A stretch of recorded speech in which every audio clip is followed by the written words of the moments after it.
Play it for the jury, the defendant and the plaintiff, the court reporter and the bailiff. Play it for the jury. What's going on, y'all? It's the Review a New Podcast. I'm DJ. And I'm Will the Greatest.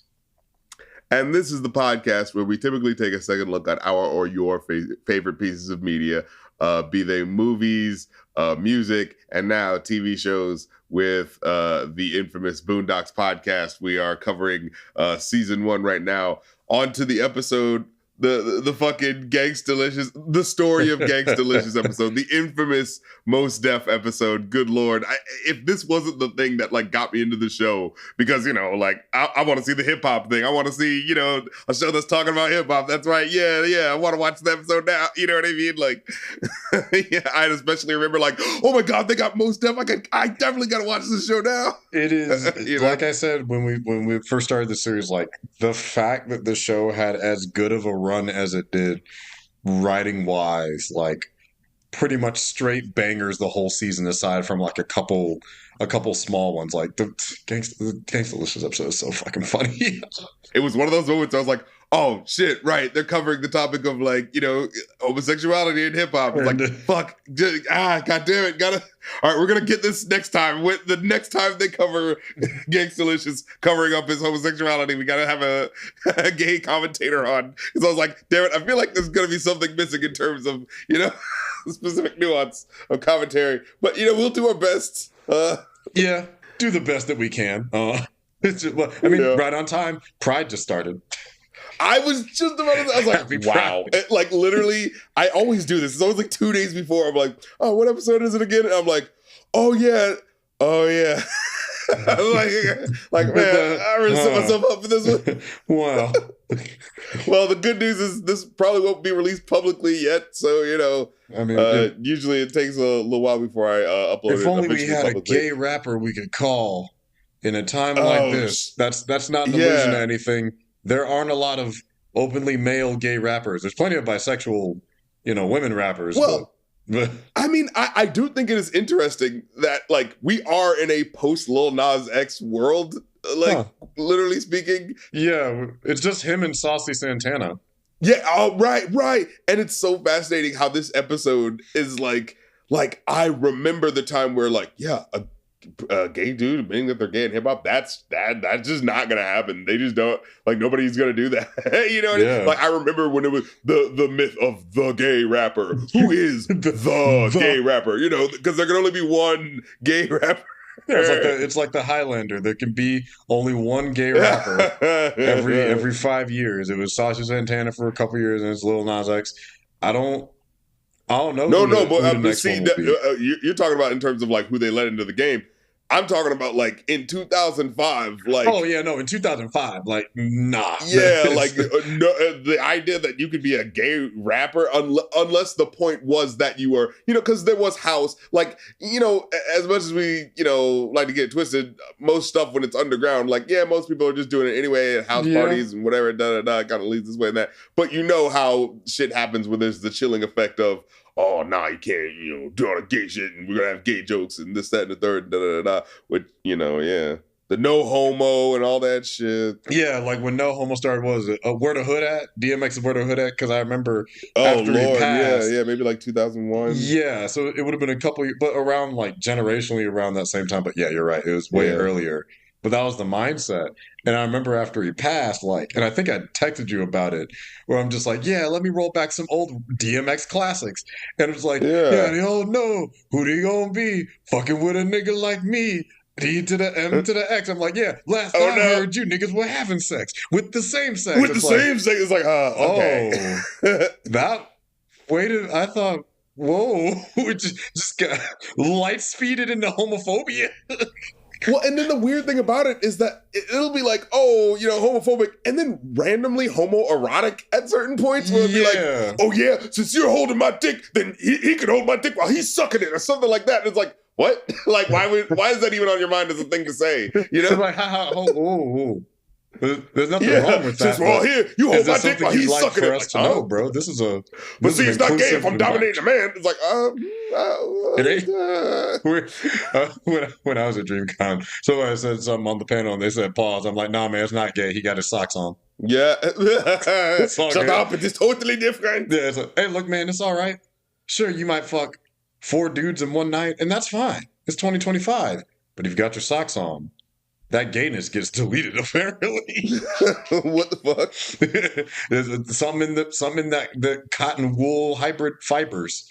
It's like your feet haven't touched the floor. Your If your feet didn't touch the floor while you were you're barefoot on carpet. That's the barrier. All this while we thought it was like, being gay was like, the actual act of homosexuality. No, it turns out, no. It's just you have to have the socks on while you're having sex. It's like, no, you think being gay it goes back to some archaic rule, you know what I mean? You know how these things are. Yeah, you think being gay is having sex with the same, sex and being sexually attracted to the same gender. No. It's whether or not you wear your socks during intercourse.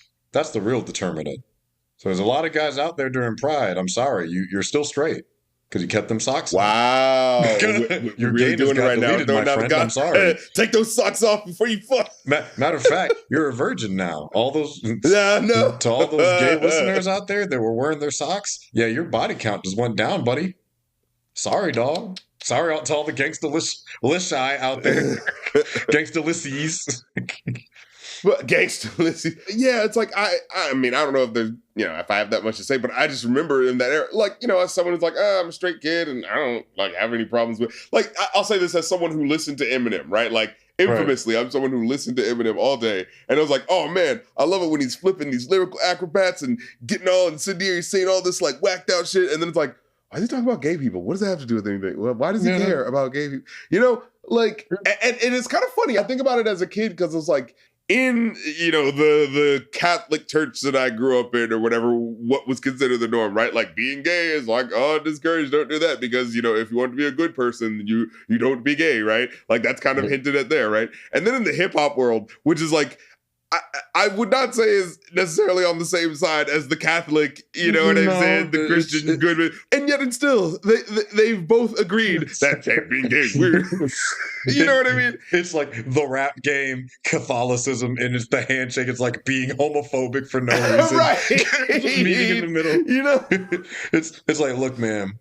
It's like we may not align on a lot of things, but disrespecting women and hating gay people, hey. We're tucked in right there. Right. I'm surprised there hasn't been some hip hop revival. Nah. We reverend for the Lord. We just calling women bitches too. Yeah, it's vilifying the dead, putting them on a pedestal where they may not exactly belong. Wait a second. There's a lot more overlaps between Catholicism and the rap game the more we talk about this. I mean, sure, but not in the ways people we can talk think. About this all day, actually. Yeah, not in the ways people think, but if you sit long enough, you start to find some overlaps in the Venn diagram. Not good ones, but But just to get into the episode proper though. We start off with Aaron Magruder just straight up reading having a statement read of like, look guys, all you rap niggas, I know you guys are gonna be like, what, are you fucking making fun of me? What the fuck? And he's like, look guys, it's all jokes, all right? We're just talking about generalities of hip hop and what have you, And I love how you could tell in how they, rolled out the episode with the plot and how they were trying to make sure that like, look guys, we're not talking about, Gangstalicious crew is from Lickety Split, Virginia, and the other crew is from fucking Arkansas or some shit. Yeah, it's like that beautiful preface of just like, look, it's just jokes. Don't take I ain't got no crew. They don't pay me enough to hire bodyguards. Right. It's like, hey man, it ain't that deep.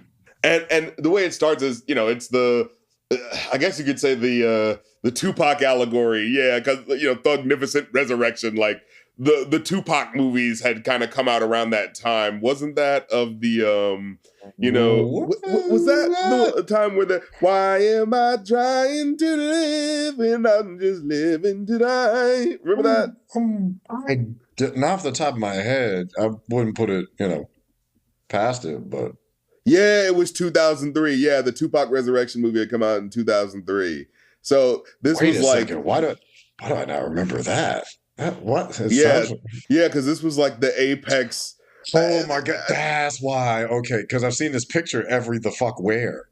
Okay, okay. And there was also, I believe, a documentary that had came out either right before or right after that was kind of like talking about his murder and stuff like that. And I remember being so annoyed about it too, because it was like, it felt like one of those, I'm a British, director, so it means something important when a British person is speaking about it. And I'm going to talk about Tupac. And he kept saying Tupac. And I'm like, it's Tupac. Tupac, say Tupac. Like, you're erasing the gravitas of history. There was a certain feeling that some people might not have respecting the game fully in order to do what they were doing, and maybe have been kind of cashing in on a quick buck, to be like, oh well, people are talking about the Tupac legacy. Let's make a whole bunch of documentaries about how, can we find his killer? Well, I guess we can. At the end of all of these movies, there's like at least 7 documentaries I remember. I watched at least 2 or 3 of them where it's like, Tupac's killer. Could we find out? Watch this movie to find out. And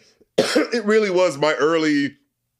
Before the internet really took hold with clickbait, sort of like, stealing my mind against that shit to be like, oh yeah, if one of these documentaries did legitimately like, unilaterally find out who the killer was, that would be the documentary. No one would be talking about any of the other ones. You know what I mean? Yeah. It's kind of like when everything dropped for the first Tiger King, and it seemed like this national sensation. But by then, all that shit had already happened. So it was like for Tupac's killer, like I still remember 6-7 years ago when the alleged killer came out and said, "Yeah, it was me, and I've been saying it for 20 years," and then he finally got arrested. Oh yeah. I think it was the Haitian Jack or something like that. Yeah, where it's like it was me, and it was like, oh. It's just like nobody believed me. He'd been saying it since like the early 2000s. I guess it just feels so weird how life can shake out like that. Like for decades, I could swear I remember nobody knew, and then that guy would just kind of saying it the whole time. It's like what the hell is going on? Like, well, people didn't want to accept that the answer was just out there. I guess it's like because it's funner to have it be a conspiracy where it's like it's like the FBI and the CIA co-conspired. I'm like, nah, man. Now maybe did he? I mean, yeah, definitely. That's a conspiracy I would not believe, but I don't know if Tupac Shakur, the rapper who was in his early 20s when he was tragically slain, is the most biggest threat to American democracy. Right. Yeah. Like look, we got a lot of civil rights leaders. I think the East Coast West Coast beef would have kept them at bay. Yeah. So we get into the episode proper with Huey and Riley. Yeah, they watch the documentary about Gangstalicious, resurrection. Oh yeah, and narrated by Sway, motherfucking the goddamn MTV hip hop legend himself. and it's so fucking like it's one of those like, oh man, does anyone even like this is one of those things. It's like Sway and Toure and all these people from the early 2000s where it's like, I can't explain why these people are super important. I just remember always seeing their names and always being like, well, I kind of want to see more of what they do, but I feel like I barely ever really get to see it. What's crazy is like, I think when I was a kid, but because I wasn't watching, MTV News and whatnot like that. So it's like, this was probably the first time I saw Sway.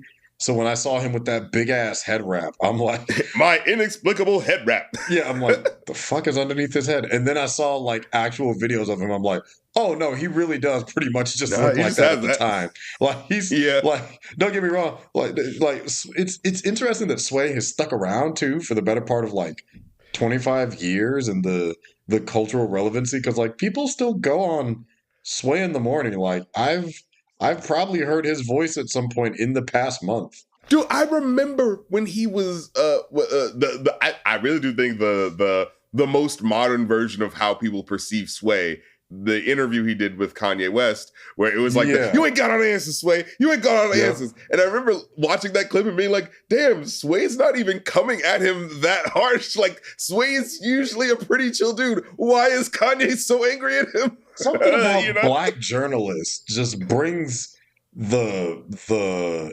loose bolts out of an artist's head. Because with Toure, with R. Kelly, Sway with Kanye, like I don't know what it is about like that. Actually, R. Kelly with what's her name, with Gail. Like, what is it about a black journalist that just activates just calmly trying to get to the This is like I can't do it. It's too much. It's like, dog, you just asked you how you doing. Like, you are? He just said, "What's up, man?" You know, it's like, tell me about your story.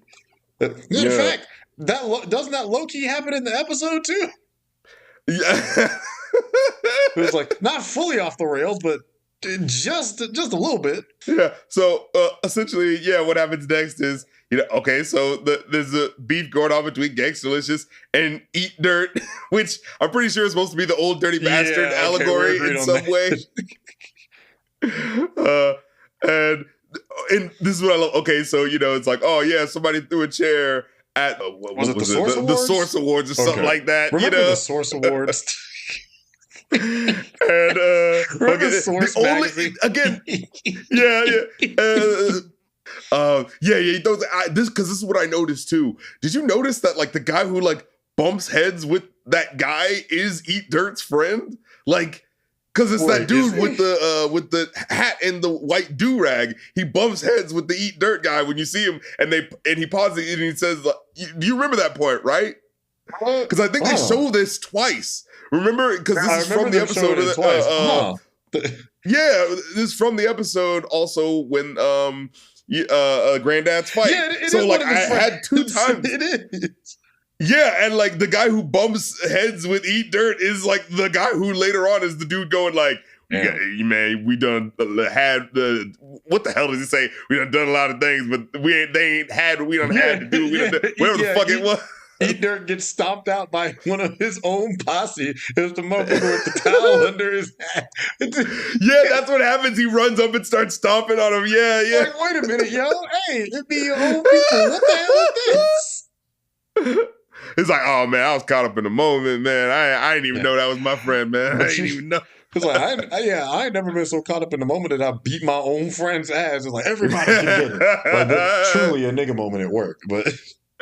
But but then what happens is they talk about like, oh, they met at a Miami nightclub where things got even more heated, and it was just like Eat Dirt goes over and you just see him just kind of like looking, just kind of like he's just talking normally, and then like Gangstalicious is like he's got like a bottle of Moet or something like that, and he's just like sitting there looking like he's not even motioning at all, and then just immediately gets up and smashes him over the head. It's like, holy shit. And then what's funny is like the fight that ensues is so goddamn intense. And what's funny is I learned in the on the commentary for this episode that apparently like they intended it to be silly. Like when they wrote the directions, they're like, oh, make it a silly fight where they're like slap fighting or something like that. But the Korean animators like took it like awkwardly the other way by taking it too seriously. Yeah, because it ends up looking like an anime brawl, damn near. Yeah. Like it's like oh, this is supposed to be silly, and then you look at it, you're like, motherfuckers going toe. I would not want to be in the middle of this. Yeah. So yeah, it turns out they accidentally shot like themselves, like in the middle of the altercation. Which I didn't know. This might be a little bit of a sight gag, but before he like rolls himself off, the way he's positioned, it looks like he climaxed. No. Like the way his body is positioned on top, it looks like gangsta, which that might be part of the joke of the theme of the episode. But it's just like I can definitely believe that in a later episode. Yeah, so he rolls because his head is like by the crevice of Eat Dirt's neck, and then he rolls off. No. Like it's the same kind of what a good time, except it was a shooting. Yeah, in the interview, Gangstalicious, right after that, he goes like, and I said, man, I can't let that happen to me again. And that never happened to me again. And then we interrupt this documentary to say that Gangstalicious has been shot again. Again? And then Swade just responds, again. I just want to point out this random thing that, like, I was watching the episode last night. My sister just happened to notice this. So, of course, Riley, wants to go to the hospital to visit Gangstalicious. And during the scene where, like, Riley is, like, angry and, pushing the books over and going, like, they didn't understand that I'm a street soldier and I need to see, I need to see my, what I mean, my main man, If you look in the background, Ruckus has a photo in their house. It's like a framed photo in their house. I'm like, this is like episode 7. Why does Uncle Ruckus have a picture in their house? I don't even know what to make of that. I don't have an excuse for that. There's no logical explanation other than we needed something to fill up the space so that it didn't look right. barren. But it's like you barely notice it. You have to notice that like the eye of one of the the picture in the background is slightly too big. You're like, wait a minute, is that Uncle Ruckus? Why does he have that? Who put that picture there? So what happens next is, of course, Riley tries to, fake getting hurt. He tries falling down the steps, which is, wow, what a crazy first move. Definitely some shit a child would come up with, like, oh, I can get injured if I jump down the step, granddad. But such an in a way he like rolls down. And but like falling down, like that's such a fucking crapshoot of what's going to hit what. You know what I mean? Right. Like it was like looking at it. It's a very safe. Like it's not safe because you've fallen down the steps, but the way he like starts on the first step and leans down to roll. Oh yeah. And then you got him run into the back of Lucille. Yeah, the way he bumps on it. That's so how they be in New York. You ain't going to that hospital. And of course, as he's falling down the steps, you get the Eddie Murphy comedy special reference. Mashu! When what was it? What was it? Aunt Bernie always fell down the steps and always sounded loud too. She was loud. I don't know the exact thing you're talking about, bro. Oh Lord, help me! Please help me! Oh Jesus, help me! Oh Mashu! Dude, like, here's my thing. It's so funny how much Eddie Murphy's comedy specials are referenced on this show, because it's like, yeah, like, I don't know about you, but like, my mom had that tape, like, and you know how like the movie version of a comedy special is like different from like the recorded tape version, you know what I'm saying? So like, I used to listen to that shit all the fucking time, so I remember that. So as soon as you hear the Mashu, I'm like, what? My brain keys the fucking, the Winter Soldier moment activated for comedy. But it's like, I watched that probably it would have been early 2000s. I watched it on YouTube. Same with Raw. So it's like, I saw the film version of it with the opening with Tatiana Ali, but I very much vividly remember Aunt Bunny's big ass falling down the steps for a smooth 20 minutes. Yeah. And she'd always try to break the fall and shit. That would just make the shit last twice as long. And then remember the fucking Goonie Goo Goo. What the fuck? What the fuck did that mean? Goonie Goo Goo. We don't know what the fuck Goonie Goo Goo. Because the dad was like drunk, wasn't it? He's like, I'm drunk. It is beautiful. It's my house. I can do whatever I want. I'm drunk as bad. So what? And he was like, I'm tired of your sister. What was the wife's name? Julian or something like that. Yeah. And like, Julian, I'm tired of. She can't come into my house no more. She's fucking breaking my steps. Fuck you. Fuck these kids. Fuck your buddy. Fuck this Goonie shit. You know what? You know what I found out? You know what I found out? Your wife's a Bigfoot, Gus. I found out your wife's a Bigfoot. You want to know how I know? I took her fishing last week, and what is it? I had her and her kids, and the Bigfoot looking motherfuckers dropped their fucking poles and then put their face into the water. Came up with fish in their mouth, and they looked at each other and they said, "Goonie goo goo." What the fuck does that mean? I gotta watch that shit again. Yeah, I might have to watch that later tonight. Goonie goo goo, man. I might have to do a delirious discussion at some point. Only the real ones remember Goonie goo goo, yo. With my modern sensibilities, I'm scared to rewatch that shit. Yeah, right. Because I'm like, I'm gonna laugh and then feel really sad. So then Riley, of course, figures out the one thing that'll get him to, let him out of the house. Drinking, all the orange juice. What was it? The really good orange juice straight out the carton. A full day supply of vitamin C. And I'm like, what the fuck? Why is that a reference to something? Like, I'm like, why do they keep referencing orange juice? It's like, I think that's just the old orange juice commercial that they used to air because big juice and big milk were everywhere up until probably like the late 90s. Just it's like that's remember Got Milk ads? Yeah. Those aggressive ass it is crazy how much they were selling us on milk and cheese back then. Like, aren't there like cheese caves now? Because they were trying to sell us so much fucking cheese. The cheese caves have been around for with zero hyperbole. The cheese caves have been around since like the 70s. The cheese caves? Yeah, like the cheese caves have been a thing for a good long hundreds of feet below the ground of Missouri. The cheese caves. We will always have cheese. Yeah. It's like, yes, of course, the government sanctioned official government, the underground cheese caves that have strangely existed since like For 1981. some reason, cheese is not really cheap. Why is that? We clearly have like centuries worth of cheese in caves, and for some reason it's not 10 cents. It is, it is allegedly, as of 2022, it is implied to be 1.5 billion pounds of cheese in a cave near Springfield, Missouri. The Simpsons live near the cheese caves. That makes sense. That explains the skin color. Well, anyway, that was a good one. That was good. That was good.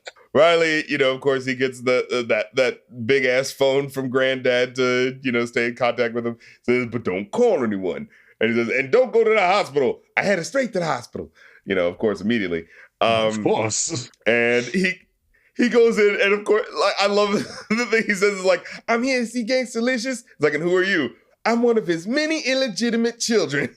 Just like, well, right this way. Fortunately, that argument could still work for a lot of rappers today. Right. Oh, most definitely. I'm one of NBA Youngboy's children. I was just about to fucking. I'm one of Nick Cannon's many. I'm one of Offset's babies. I just growed up fast. I drink my milk and orange juice. Wait, Jesus fucking Christ! So he goes into opens the door of Gangstalicious's hospital room, and Gangstalicious like gets up like immediately like looking spooked, like who's there? It's like, oh, I'm one of your street soldiers. I'm just coming in to say what's up and let you know it wasn't one of my dudes. You know what I'm saying, from the block who did the shooting. You know what I mean? And he's like, oh yeah, appreciate that, little man. And then. What was it about the? Oh yeah, because I remember when I first saw this, I thought that the joke of him being spooked was like, oh no, it's someone coming to shoot me. But I think he doesn't really get spooked until after, because the joke is really about him pretend like a kid coming in and, oh shit, is this a kid that is about to ask for child support or some shit like that? You know what I mean? So that's what I realized the joke is now, which would be funny. Yeah. How? Because okay. So I go back. So he opens the door and then he says, huh. And so there's that initial spook, but then he goes, oh, yo, who are you? Yeah, and he says, I'm one of your fans. And then he says, shh, that was close. Like, so, Hey, a legitimate worry for rappers then and now. It's like, who your mama is? Shit, that's that joke from Black Dynamite. My mama said my daddy's name is Black Dynamite. Oh, hush up, little girl. A lot of cats got that name. Black Dynamite. Man, we should do that next. Man, listen, look, we get through Boondocks, we'll do Black Dynamite. If they run Boondocks enough, we'll do Black Dynamite for sure. Yeah. Yeah, he tells him to pull up a seat, like, hey, I ain't Michael Jackson, nothing like that, He's like, whoa, Michael Jackson, that's funny, Gangstalicious, And he's talking to him about, like, they're like, oh, man, who could have been the dude that shot you? And he's like, oh, man, it was probably some dudes I owe money back to, back in the drug game. And Riley's like, wow, the drug game, that's so real. And he's like, yeah, that's real spit, dun, dun, dun, dun. You know what I'm saying? But I be telling kids, and I love it, that fucking particular New York slang of the dun, dun. Like, that's so particular. I think that's, like, particularly particular to fucking Mobb Deep and shit. You know what I mean? Mobb Deep, especially for the time, because I don't think I heard dun, dun in a minute. Yeah, right. That went out by Cameron, I think. So probably what, 07, 08? Yeah. That's real spit, dun, dun, dun, dun. Then he says, like, but the drug game, I be trying to tell kids, the drug game is cool, but it's also not cool, but mostly it's cool. It's the glamorization of the gangster lifestyle. Right. It's like, cool. And these rappers, they always have to do the like, oh, but kids, you gotta stay clear of those drugs. But I'm still absolutely going to make songs that glorify it and make you think that I'm really cool for doing it. Yeah, it's like, hey kids, don't be like me. Don't do drugs. I just got all these beautiful big booty women and millions of dollars, but don't do drugs while I do drugs. I'm not a role model. I'm not a role model, but just stay in school.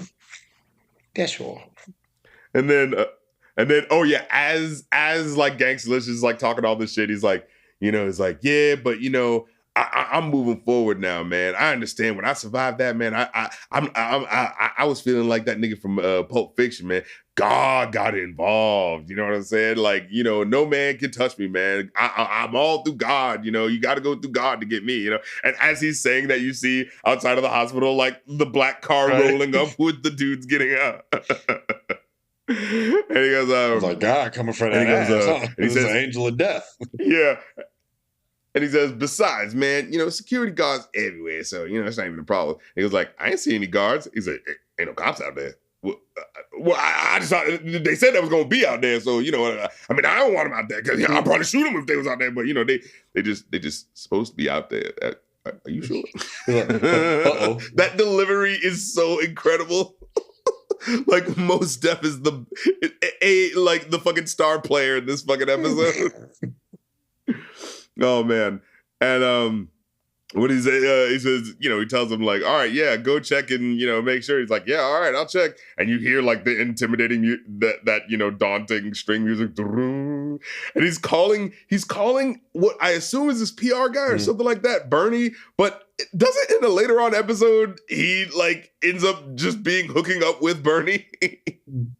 So it's like Bernie, the guy that he hooks up with, is the guy who he's on the phone with, who he's saying, and like, you know, the label is supposed to be provided to security. This is bullshit. And then you just hear the phone hang up, and he's like, hello. And now in between that, Riley goes downstairs. He sees the three guys that come to get him. One of them clearly voiced by Kevin Michael Richardson. Well, of course. We ran out of niggas at the studio. Call Kevin. Right. But he just has that hugging black guy voice, you know? He does. He does like a great black guy that's over 6 feet in dark-skinned stereotype voice. Yeah. Like, well, right there, what we gonna do with the situation? Where's Gangstalicious? We're well wishes. But and when Riley tries to you know, he's coming downstairs and he sees these guys and he hears them talking about Gangstalicious, and he tries to like, you know, duck down. Then he gets a call from Granddad, you know, asking him like, boy, where you at with them oranges? What you doing, growing oranges? What a fucking line. Which is a fair for some reason this kid to have, given how long he's been, like, he's implied to have been gone for. Yeah, but this guy like comes up to him, this cancer patient looking guy is like, oh, that phone is incredible. I pay, you know, top dollar for large old technology. And he just keeps like bugging him to the point where, like, you know, the three guys come over like, hey, little man, yo, who are you over there? Whoa. So he runs up. And he actually does a pretty smart move of like, he gets on the elevator right before they're able to, hits the 3 on the elevator and the 5 so that they think he's going 3 so that he gets more time to go up. A nice bright moment for Riley, you know. Every now and then he has those little light bulb moments. And while they're doing that, they come, the 3 thugs come across fucking Uncle Ruckus. Yep. Singing that fucking song where he's mopping down the hall. He's like, black folks talking about save me. Wasn't nothing wrong with slavery. At least we got good food back then. White man sure could be your friend. And then he sees them pointing the guns out. I hope Gary Anthony Williams got the fattest check for his role as Uncle Ruckus. I'm so mad I did not have a chance to meet him or Cedric or any of the team behind this fucking show. They were all there, and I didn't get a chance to see him. And I'm a little bit tight about it, but I'm not tight because I did meet every the fuck body else. Yeah, you were fucking dream. Yo, this is what pissed me off. This motherfucker was at DreamCon, and I was in Houston. I'm in Houston at the time. I just couldn't get there. Like, look, Texas is big as a bitch. All right, even the city of Houston is big as a bitch. You can't just get anywhere. All right. We'll get back to that at a later point, but. God damn, that city's fucking. But next year, goddamn it, I'm going. I just gotta get my planning right. I understand. But yes, they're pointing their pew pews, as they say on TikTok at Ruckus. I am just not noticing that the hairstyles on these guys are hilarious. Trying to figure out like what the situation is. Where's Gangstalicious? And he goes like, I'm sorry, you're gonna have to repeat yourself. I couldn't hear you over the sound of me shitting myself. And what's funny is that the shit, like, you actually hear the shit happening, like, but it's like right after he says, "Where's Gangstalicious?" And you just hear a little. Shout out to the audio engineers for forcing that visual among us. And then, like, so, Riley runs up, he's like, "Niggas, come in." An appropriate response. And then, get on everything in order to leave. Meanwhile, Huey and Granddad are continuing to watch the documentary at home, and it gets to that point where that song is playing. I got that thug in love, which was so like that is so the mid 2000s crossover R&B rap song. You know what I mean? Thugs Need Love 2 songs you've done. And then to get to this joke, it's like, oh, I know this territory. I already know what this song is. It's like, what? And then Granddad giving the social commentary, "Thug and love. What the hell is thug and love? Is that when you make love to a woman, and right before that special moment, you beat her over the head and snatch her purse and throw it down the stairs?" Someone out there is going to try to turn that into a sex move. They'll probably call it the Gangstalicious. Oh, no. Pulling a Gangstalicious, no, pulling a Gangstalicious is doing the homie. in more ways giving than that thug and love. Oh, man. So what happens? And then also they get to the part of the documentary where Gangstalicious is like, I don't like to mess with guns and nothing like that. Somebody could get hurt. And Granddad's like, that boy don't look too tough to me. Foreshadowing in a 23-minute episode. Right. And then they cut back to Gangstalicious putting on his clothes to get out. And, Riley's just like, damn, nigga, you short. And it's like, and meanwhile, like, Gangstalicious is like, no, you don't understand. This guy's crazy. He's got a chemical imbalance and some shit like that. And he's like, I know, but I just thought you would have been taller from the videos. He's like, are you not hearing me? This man is a rageaholic. We are gonna die. Is like truly terrified for his life. And then they start, booking it down the hallway and everything. Ruckus, points him out. They start trying to bust at the two of them. Like, thanks. Now go change your pants. And then, so they're on the move. And then, so we're at the point where he tries to bust back at him, and you see his hand is shaky as shit. Yeah. And he drops the gun. He's like, "You niggas in for it now." And he drops the gun. Covers his eyes while he fires. Right. Like fucking Steven Seagal looking away while he's shooting. And drops the gun. Yeah. They get outside, and Riley's like, "We're going to have to jack some nigga's car. Where's your gun?" He's like, I dropped the gun. And he's like, "You dropped the gun." He's like, "What's done is done. Let's be solution-oriented." Like, that is a line I say all the fucking time. What's done is done. Let's be solution-oriented. He's not wrong. He's just the wrong one to be saying it at this moment because it's your fault. And then he has the lines like, "I can't believe you're so not gangster. This is very not gangster. It's like going to heaven and finding God smoking crack." And then it's like, we need to get out of here. What about that plane that you had in the Bitch I Fly video? He goes, "We rented the jet." First reality of the rap game comes crashing down on Riley. It's like, yeah. But it's like, as an 8-year-old kid, like, and the funny thing is, as much as like, oh, of course it's all smoke and mirrors. It's of course, the music videos are ready to, but like as a kid, man, I still get that video. Like, you can't tell me that the music videos from the guys that I saw, those guys had that. Oh, why else would they show it to me if it wasn't there? What's that quote from Buster from Arthur? It's like, you think they do that? Just go on the internet and tell lies? Like, you think they would do that in their videos? Just have like the thick women and millions of dollars and not really have it? Why would they lie about that? Like, for the sake of placating their own egos and perpetuating an image? That's crazy. What? So you mean to tell me Will Smith can't fight aliens? What's next? They come across a fan. It's just like, this white guy is just like, "Oh my God, are you Gangstalicious? Fucking Thug in Love? What?" And then he just snatches his car and he's just like, "Okay, I guess I'll just be here when you get back." Yes, implying that they're going to bring his shit back in one piece. Like, he's not clearly on the run. And what I love is that, like, he's driving, he's like, "Oh, seatbelts and doing all the safety check stuff." And it's like, seatbelts, it's the law and it's a good idea. Meanwhile, he's holding Riley back, too, during the whole thing.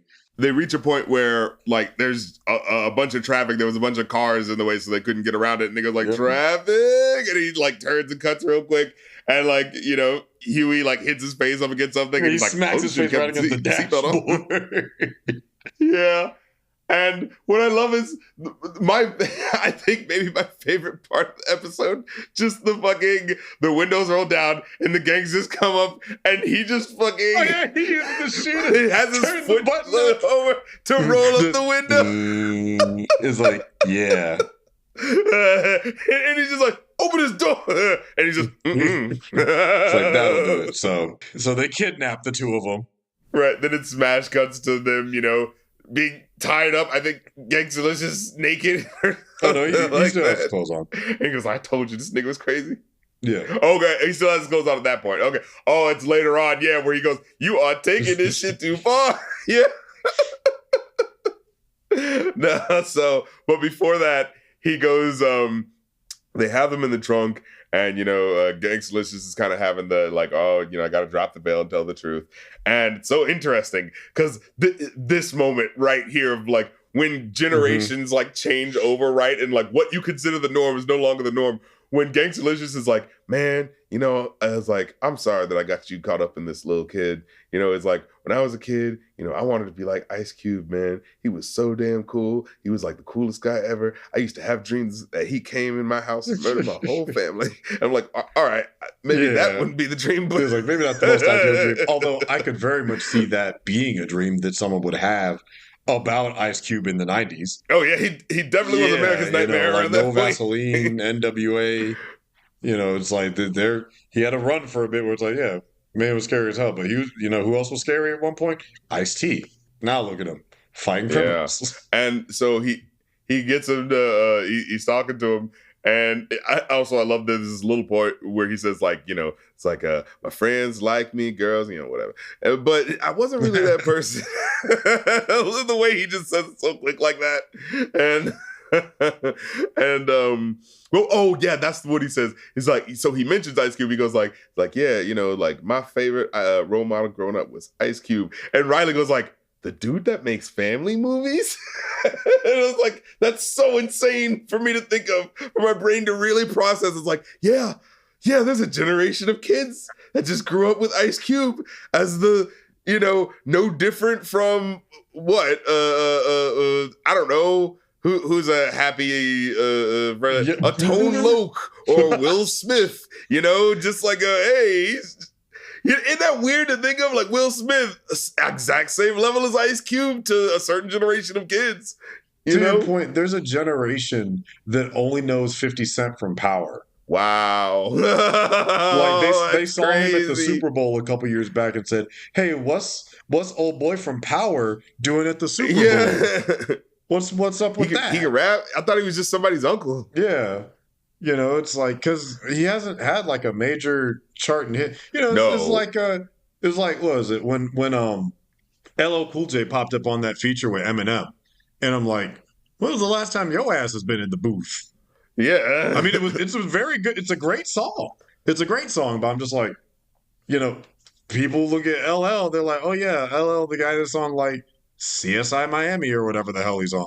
Like whatever. Yeah, fucking lip sync for your life or whatever the heck it is. Whatever programs du jour. But it's like these family friendly legacies were like born off of long periods of beef. Like, you know. Yeah, and being edgy, you know? Yeah. Like Mama Said Knock You Out. Wasn't that a diss track?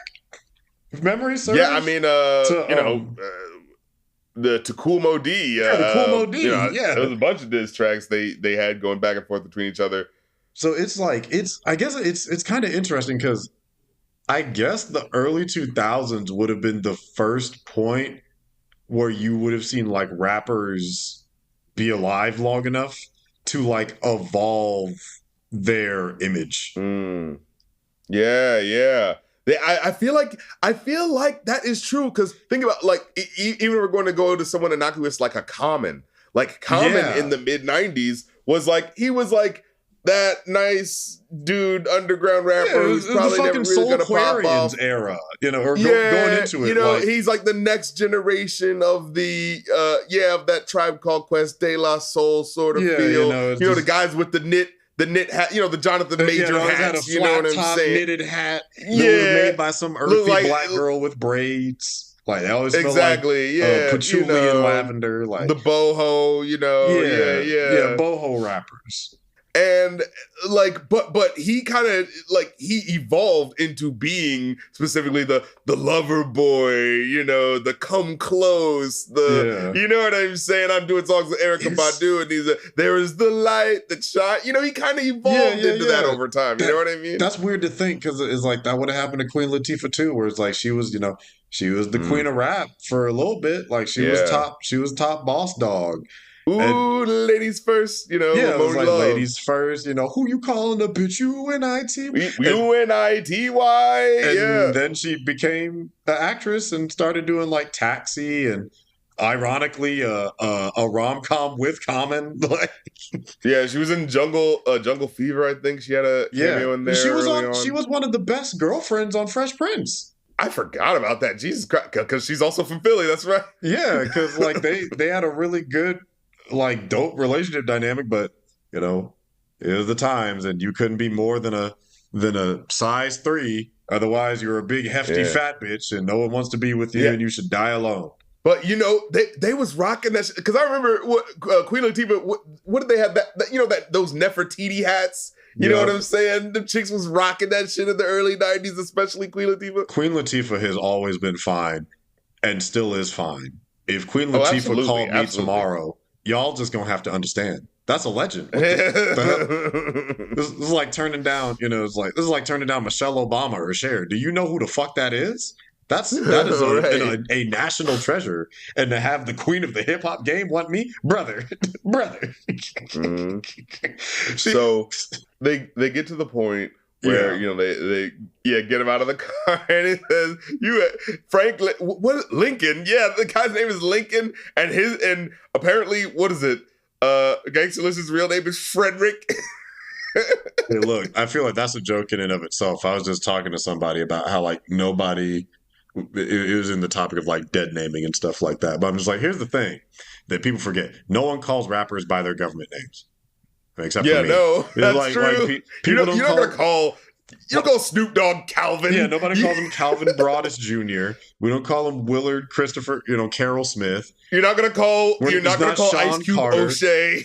Matter of fact, we call Diddy Sean Combs as a form of disrespect. We call him by his government to disrespect. And he has like too many fucking names anyway. I can't even remember what the Puff original Daddy fucking P, was after Diddy, a while. Sean Diddy Combs, the Diddler, the Nightmare on any street. But yeah. So Franklin and company.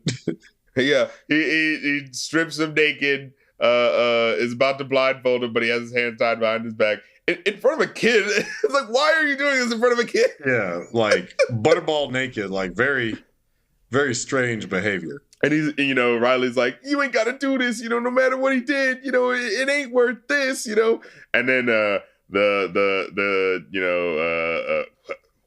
not Frederick, but Lincoln, he goes like, series of this presidents. is about matters you can't understand, little man. This is about thugging love. And the way he goes up and kisses him, and it's like you hear the fucking spit and swabbing. It's the most disgusting part of the episode. It's like, oh, they didn't have to do that. It's like I'm of two minds, where it's just like, it's like when I saw the dick hitting the floor during the health inspector episode. It's like, this is not a problematic thing inherently, because as much crazy shit that like the straights get, it's like, this is, but it's just when you're not accustomed to seeing something. This shit mad unnecessary. Boondocks was doing the most with this animation, all right? It was. And I'm just like, Foley art. It's like, look, this did it for somebody out there. And I'm somewhere out there, the story of Gangstalicious was someone's sexual awakening. And I'm happy for that person. And a happy pride to you, my friend. Oh, man. And then the way he pulls away and the spit, like, sticks to the lip as it pulls away. It's like, oh, my God. You know what it was? Because, like, we talked about it during the Sinners review, too. I think it's just the fact that it's the spit. It's just the fact that it's the spit. And even I can admit, it's like, all right, that's a little much. It's like, I have no qualms seeing two grown ass niggas kiss, and in what is a hilariously insane yet somewhat tender and prolonged moment. Cool. I watched all seasons of Empire. I'm used to, seeing niggas kiss. Go boy on boy, man on man love. It's just Sure, it's we're just a Tom. spit We're mark. Tom in that episode over here. When it comes to tolerance of gay people Yeah, in movies and my tolerance is film, TV. completely neutral. All it is just like the spit was. Yeah, the way they were, much. they were playing it up on purpose. Yeah, because if that was Granddad and like one of his, seducees, one of his dates, probably the same reaction. Now granted. Yeah, no, old ass Granddad. Yeah, having that spittle with like some young, Viola Davis, Angela Bassett looking woman or something like that. It's like, yeah, as she's about to kill him. Yeah, it's like. It'd be a little much. But what is it? He pulls away, and you hear Riley in the background. He's like, "Oh, I can't take it," and it's like this is Riley's nightmare essentially. Oh man, the person I respect is the most masculine ideal. Being treated feminine. Like how can this be? And he puts the blindfold over him. He's like, "Walk forward, nigga." And then they're walking forward, down his face. And they got the guns aimed at him. He's like, "We could have had something, man." And he goes like, "No, you gotta understand. I was on tour. I was lonely." They all missed. It's 3 niggas, 4 guns, and 0 hits. Like, the one Latino guy who hasn't spoken the whole episode, he just goes, "Oh man, we suck." I love that Boondocks lets them have what seem to clearly be little ad libs. Yeah, I can't imagine that was in the script. It's like, damn. Yeah, and then he sees that, and and this is what I love too. As they're shooting, you hear like this, opera music play, almost as if it's like fucking Godfather or some shit like that. And you know what I found out because I looked it up. I was like, "What is that song?" Because I know my fucking opera, so I'm like, "What are they taking from? What are they trying to say here?" So what the song is from? The music is from an opera called The Pearl Fishers by Georges Bizet, the dude who did Carmen. This moment is 2 men singing with each other. It's a duo, but the name of the song is Au fond du temple saint, at the back of the Holy Temple. And the point of the song, in the context of the opera, is that there's this beautiful woman, but she's a priestess that they're going to visit or something like that. It's like some sort of ritual that's happening, and these 2 guys are friends, and they come across this beautiful woman who's the priestess, and they kind of like they both know that they're supposed to be like vowing to swear off women so that they can do their duties and what they need to do. So they kind of like agree to it together, but of course it's the fucking road to El Dorado who's gonna be the guy who breaks and goes for her. You know what I mean? So I think that's funny that's what the context of the song that's being sung is. It's like 2 men going, "No, we won't have sex with her." And it's like, is that gay or is that not gay? is that super gay or is that super not gay? It's like two guys saying we will not have sex with a woman. Or is it that they're, what I'm saying, like not giving into the temptation and actually being quite masculine? You know what I mean? I feel like that's exceptionally beautifully homoerotic. Exactly. It's like, no, we're going to deny ourselves and embrace our masculinity. From these women. But since we're here, let's get right. Hey, keep your socks on, bro. Yeah, but I just thought that was an interesting sort of extra color of what's going on there. Yeah, so it's like, that's how the song ends. Like, as long as we keep the socks on, it's not gay. There you go. I'm glad we could resolve this. So, after the run up, and I love after that super intense music, you just hear this really light, flighty sounding piano music as he runs away. Just ding, ding, ding, ding, ding, ding, yep. ding, ding, ding, ding. And he's like, oh.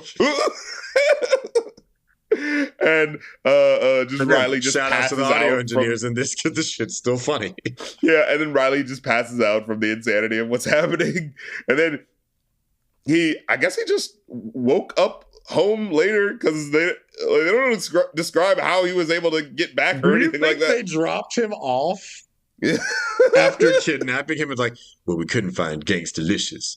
Imagine we take this little kid home. Yeah, I mean, I guess look, it's gonna be kidnapping, and that's way more worth than what we were trying to do here. It's not kidnapping if you give them back.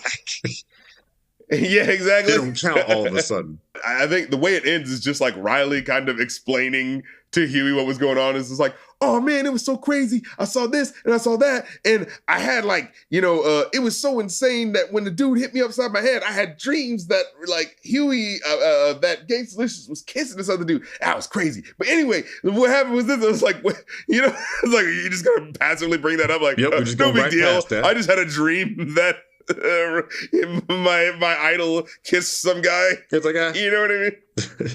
I'm feeling progressive right now. And then the whole time, Granddad is in the background just going like, how can that boy go out and not bring me back no orange juice? But actually, that's a legitimate... You were gone the whole fucking day. I'm surprised the Granddad's not beating his ass. Is he just in another room just like angrily like... soliloquizing about Riley not bringing him orange juice? I mean, that would be completely in character for Granddad to do. Because how are you gone the whole day and couldn't get the fucking orange juice? Like, you could have done that before you stopped in on Gangstalicious. Right. He in the hospital. He ain't going nowhere. Yeah. What is going on around here? But yeah, that's the episode essentially. I feel honestly as we go through it, I honestly feel like the later episode might actually be a better idea to have a gay co-host on, especially for because there's literally the gay rappers episode. I actually that's probably the best time to handle that. And honestly, I remember because like one was 05, one was like 07. I believe in between that time, I remember watching a documentary about hip hop.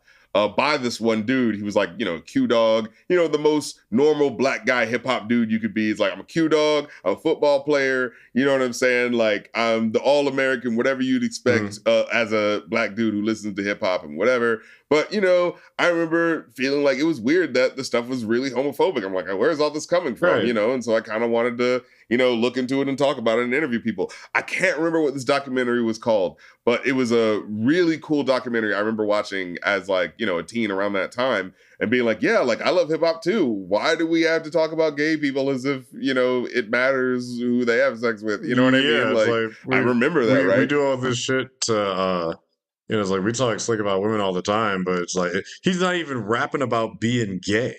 Like I haven't like the only. I don't think I've actually really seen that before. Well, I guess Lil Nas X, but I don't even think Saucy Santana would be like he raps about men like women rap about men, so it doesn't sound that different. But it's like Lil Nas, I get very much it's just like nah, he about to bend somebody over. I've seen his videos. Well, it's like there've been like RuPaul, rapping on tracks and stuff like that. You know what I mean? Like people have done that in house and stuff like that. And there have been gay rappers. They just never broken. You know what I mean? There's been like Cakes to Kill and stuff like that with the same kind of treatment. It's like, nah, dog. It's just like it's because I don't know. I don't know how to describe it because it's just like it's not like you can't be. Well, it's like the problem with hip hop is that. A lot of it is about the fantasy, the fulfilling fantasy of being hyper masculine, especially, of course, with the post-traumatic slave syndrome that black people are dealing with. Well, you've had to deal with your masculinity being like challenged and taken all throughout history. Now here's this hip hop, this thing where you can be what you want to be and no one can pull you down. And, of course, you're going to overcorrect and, want to be the super nigga, right? And so, what ruins that fantasy is, in any way being like gay or something like that. So like if I'm listening to a rap song and something kind of seems like it's gay, like what? That's not the fantasy that I want. What? Yeah, you know what like I mean? So there's like, that, just right? cut on a different song, nigga. Like you don't got to project on everything. It's just like, it's the same guys who are like, I can't listen to female rappers. We're also fucking these niggas. It's like, well, I don't know about that part, but the rest I agree with. But you know what I mean, right? Where the guy's like, I can't listen. There are some guys out there, I remember for the longest time, like, I can't listen to female rap because that's gay. They talking about like, like what they like, and that's gay to hear. It's like, what the hell's wrong with you? You don't want to hear a hot chick talking about how she's going to please you? Like, what the fuck are you talking about? If anything, listening to a bunch of rappers talk about how big their dicks are and how much they're fucking, that kind of sounds a little gay to me. Like the only time I haven't been able to project because I listen to like predominantly, like women rappers. Like I'm a Meg Stan and everything. But it's like the only time I've been able to project is when they get overly specific. Like when Glorilla's talking about it's like Right. got a light skinned nigga with waves and a dark skinned nigga with dreads. I'm like, I have half of each of those. I don't know if I'm in the cut. I am half of the each, sis. So I don't know if I'm here. But I just mean in terms of like, you remember that old commercial from the 90s where it's like, oh, the boy who's playing with Barbies and the dad's like disapproving. He's like, what's going on here? But then when you look from the boy's perspective, he's like, the boy's hanging out with a cool girl and the dad is like hanging out with, Sergeant such and such in the army, but looks kind of effeminate. Cause like, why are you hanging around dudes all day? Right. It's like, some things are all about perspective and perception, Yeah, it's just like, what's the...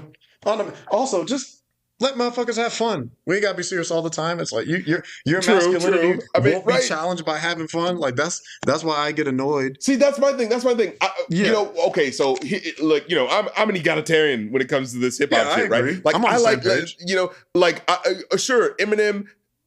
No, like Eminem talks all types of shit about women, and I'm gonna kill her and break her neck and da da da. And I'm like, you know what? That's you getting out your grievance and anger on what you were dealing with, and then we can go over here to the Mia X's and the Eves and the what have yous and the Lil Kims and the Foxy Browns, and they can talk about like, fuck you if you're not eating my pussy, like, you know what I mean?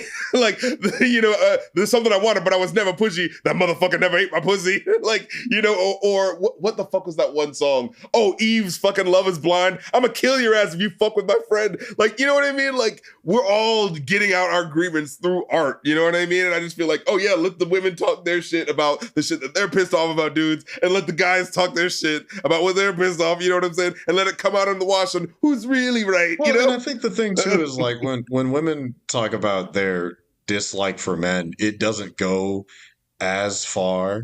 Where it's just like very true. Like Eminem will be like, oh, if she ain't, it's like I can't stand her ass, so I put her in the trunk and then I buried her in the backyard, and it won't be like, what Mona Leo says, like, put that dick up, we not humping, you're just gonna eat my pussy. It's like, one of the consequences of those is severely different than there's like there's death, and then there's, oh man, I don't get to have sex with Mona Leo and Flo Milli, or she's gonna like run out my credit cards and I'm still not gonna get to have sex with her. You can't fuck with me if you a broke nigga. It's like right. It's the ego. The ego. But here's the thing. Like, here's the thing. Broke boys never get no pussy or whatever. Don't deserve no pussy. I know that's right. That shit stung. I'm not gonna act like that in hurt. I was like, oh, okay. But here's my thing though. It wouldn't hurt your feelings. It wouldn't hurt guys' feelings if a girl was to say, oh, I'll cut you up into 1,000 pieces. That won't hurt your feelings. Girls know what's gonna hurt your feelings. Yeah. You're not even getting any pussy and you're spending. That hurts your ego, doesn't it? Burns in your chest. That's just to make it so burn slow, don't it? It's like you're broke and you can't have sex with me. It's like, oh. Well, damn. You know what I mean? I'm still alive, but my ego is dead. That's the real ego death. Is just a woman rapper telling you what you're not about to do. It's like, I'm going to spend all your money. Oh, wait, you don't have any money. Guess we're not having sex. Person I don't know. And I'm hot, so you want to spend money on me. You know what I mean? Like, it's like, I have the power to make you spend all you have on me. And that makes you angry, doesn't it? Because you don't have that power. At the end of the day, I think it would be utterly fucking hilarious for a male rapper to take the woman's ethos but apply it to dudes and just watch the rap game go into a tizzy where it's like, you can't have this dick and balls if you can't pay for walls or whatever the hell.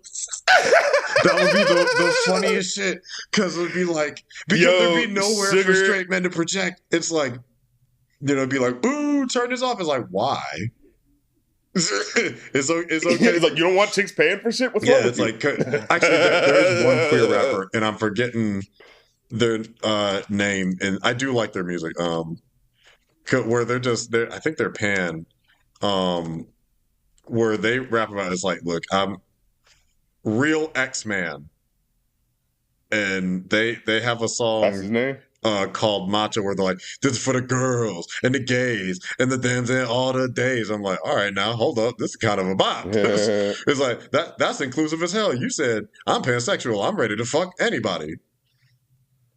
And I'm like, you better go ahead, real X-man. I'm not sure of the gender of this individual, but the spirit is there. But yeah, shit, and we got Tyler the Creator. Oh yeah, like I just keep think forgetting that Tyler is queer because Tyler is Tyler. And he might be a whole bunch of shit that we don't even Tyler isn't know yet because he's like, I don't need to tell you. Yeah, like Tyler is about his own business. Point being, it's like, but isn't that so fascinating? Like, we're in such a different place. Yep. And what I love about it, because I remember back in the days feeling this way too, like when people thought Young Thug was going to be the first big gay rapper, he was just hip-hop metrosexual. He's still very much a straight man. Same for, what's that name with the colored dreads who had the stone in his head? Lil Uzi Vert. He's another one that's just like, he's just hip-hop metro. Because I'm like, oh, is he queer? And it was like the reaction when I'm asking if like Prince was queer. It's like, what do you mean? That guy clearly is into women. I'm like, clearly? Yeah. Like, I hate the stereotype because presentation does not say anything about denotation. The case in point for the episode with Gangstalicious, who looks traditionally masculine and is gay, and that's fine. And if you don't look traditionally masculine and are gay, that's also fine. Your appearance doesn't define your sexuality. That being said, when I saw Thug, like you said, like you pointed out years back, in little girls' clothes, and when I saw, Lil Uzi Vert with a very alternative aesthetic, my first thought is like, oh, maybe a little sugar in the tank, and that's fine. And then it's like, no, they're aggressively heterosexual. I'm like, really? Yeah. And my thing about it is, it always, like, for me, it always ended up feeling like that was a little exploitative. I mean, at the end of the day, people can do whatever they want. A little bit, yeah. But like, there felt that was like, oh, we would never actually have a gay rapper in here, but let's joke about it to, push some more, like, controversy. You know what I mean? It kind of felt like gayness minus gayness. You know what I mean? Yeah. It's like that's the metro aspect of it, where it's just like you want to dress adjacent to it, but not be associated with it. Where it's like it's not a problem. Like, like when I, it's like I'm. And again, there's nothing directly wrong with, like I said, do what you want, but like in the zeitgeist, it felt like if there was at least some sort of, like I said, if there was like a Kanye West moment. I know that feels weird saying that now, but I mean, like back in like the early, in like 2004, when he actually was like, hey, I'm a fashion guy, and I'm actually speaking up and saying that you shouldn't be homophobic, that's actually not cool. You know what I mean? Because then that puts the delineation of like, no, I'm involved in fashion too. Because lots of hip-hop dudes are involved in fashion, and so they do have to know gay dudes, right? And so like, so why are you being so shitty about it, Yeah, it's just like, it seems like a bizarre hyperfixation in the fact that it's like still somewhat pervasive today. Now, granted, it's gone a little bit more underneath it because but there is kind of making a comeback. But it has definitively, there has been a temperature change. Like, it's not perfect. You can't be a gay rapper and like get the type of be able to live like a little baby career where you're just going to be fine. Like a gay pop star. Like the fact that Tyler, like.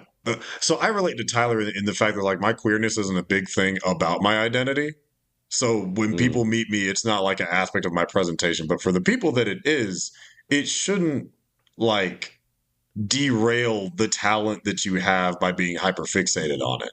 And I think Lil Nas had it for a bit, but he wound up more on the pop charts and that one time on the country charts.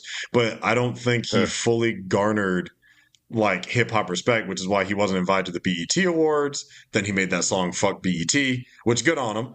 Yeah, that's an appropriate response. Yeah, but it's just like it's like being hip hop is part of the ethos is being authentic, unless it's an authenticity that makes us uncomfortable. Which it's like no, that's my thing.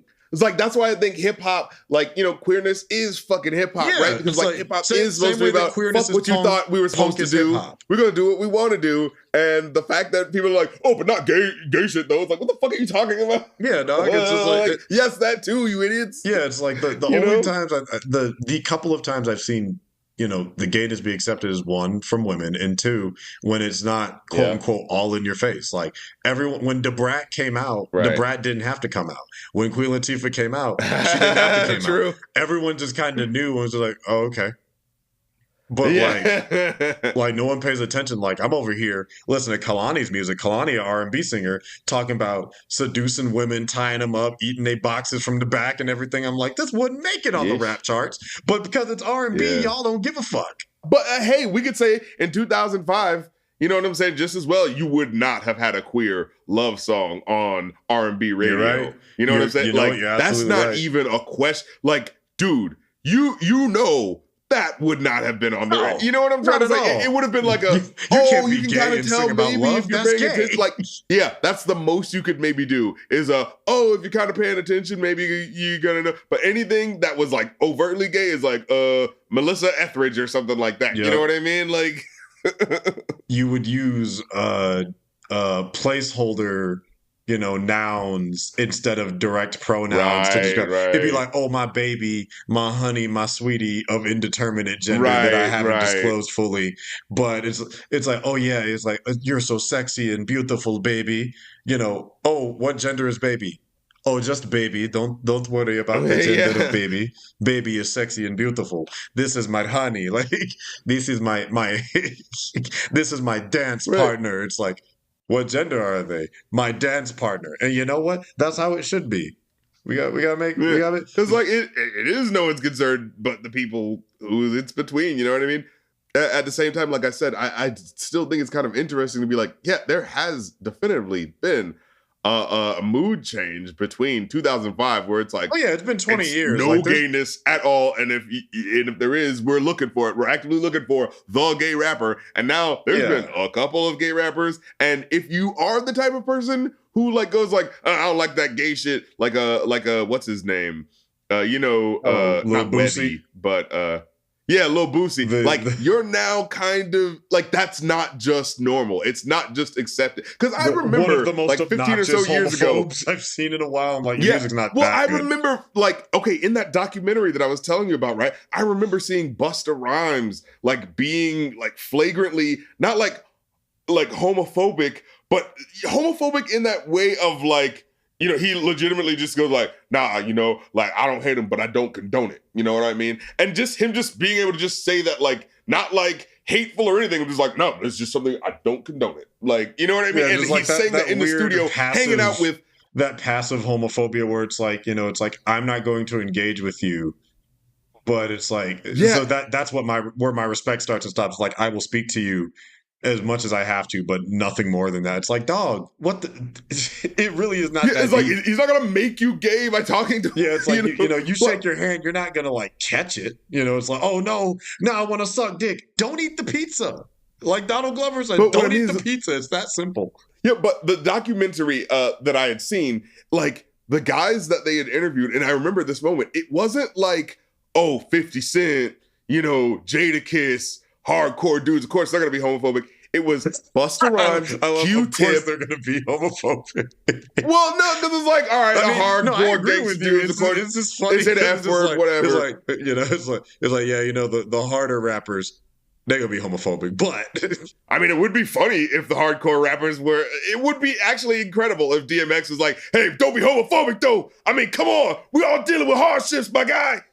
I mean, that'd be funny as fuck to see, like, figures are like, we're all the same. We're all treated the same in jail, my guy. Days, bro. Queer pride, DMX says some shit like that. I need a parody of a straight ally DMX. Oh God, we need DMX. We need to do an AI vocal of a DMX singing like "It's Raining Men" or something really gay. You changed the lyrics to "Where the Hood At," so instead of it being aggressively homophobic, it's aggressively affirmative. Like, fucking with a nigga like me. Last I heard, you niggas were having sex with the same sex, and I'm all good with gays in the hood. Yeah, you're right. But that's what I mean. It's like the guys that were in that documentary that I saw being like homophobic, it was like Busta Rhymes, like, you know, Q-Tip, Tribe Called Quest, you know, like it wasn't like the like, oh, of course, these are the hyper masculine dudes. It was like, whoa, I wasn't expecting these guys to be acting like this. Like, what the fuck? You know? Yeah, it's because like, why do you give a damn so much? Yeah. But, you know, like I said, you know, time has passed on. Hopefully, I mean, people change. I mean, hell, I remember Andre 3000 having weird lyrics in, you know, a couple of his albums, right? With the like, oh, girls are lesbians always trying to change, you know, women into lesbians. Am I right? It's like, oh, I don't know. It's like, that sounds weird and creepy for so many reasons that I can't even fully get into. It's like, hey, brother, you're scaring the hoes. All of them at once. Please stop. But you know, like I said, times have changed.